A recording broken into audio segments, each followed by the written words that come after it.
અમદાવાદ જિલ્લાના ધંધુકામાં જે પ્રકારે હત્યાનો બનાવ બન્યો અને મામલો ઉગ્ર બન્યો ત્યારે આ સમગ્ર મામલે વધુ માહિતી સાથે અમદાવાદ જિલ્લા એસપી ઓમપ્રકાશ જાટ સાહેબ આપણી સાથે છે। આપણે તેમની સાથે વાત કરીશું। સર, સૌથી પહેલાં તો શું બનાવ હતો, કોણે હત્યા કરી અને કોની હત્યા થઈ?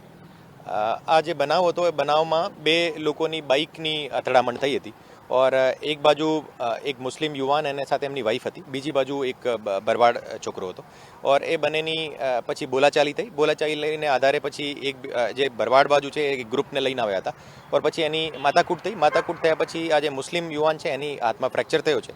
પછી એક બીજો મુસ્લિમ યુવાન ત્યાં જ્યારે જે લોકો એને ઘરે ગયા હતા એ ઘરે ગયા હતા એને ફરીથી ત્યાં ઝપાઝપી થઈ और પછી એક બીજો એક યુવાન હતો એને હાથમાં એક છરી હતી। આ છરીથી એકના પગમાં ઘા કર્યો હતો और એને આધારે એક મેજર વીન કપાઈ ગઈ હતી और એને આધારે આજે મર્ડર થયો હતો એમનો और આ પછી આખા બનાવને આધારે પોલીસ ત્યાં તાત્કાલિક પહોંચી और બંને આરોપીઓને અટક કરી લીધા और એને પછી જે ગામમાં ઘણા બધા લોકો ભેગા થઈ ગયા હતા और એને આધારે પછી જિલ્લાની આખા જિલ્લાની પોલીસ અહીંયા બોલાવી હતી और અત્યારે ગામમાં શાંતિ છે और તમામ જગ્યાએ અમારી પેટ્રોલિંગ ચાલુ છે।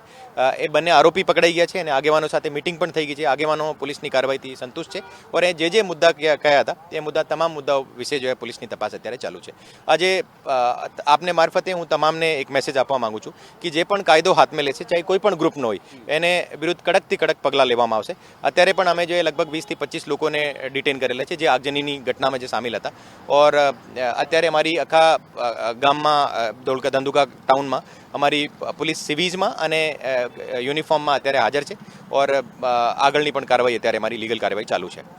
કેટલી દુકાનોમાં આગ લાગી અને કેટલા વાહનો સળગાવ્યું? લગભગ 8 થી 10 દુકાનોમાં આગ લાગી હતી અને અત્યારે જે આગ બુઝાઈ પણ ગઈ છે અને અત્યારે કોઈ પણ પ્રકારનો એવો બનાવ બન્યો નથી જોઈ।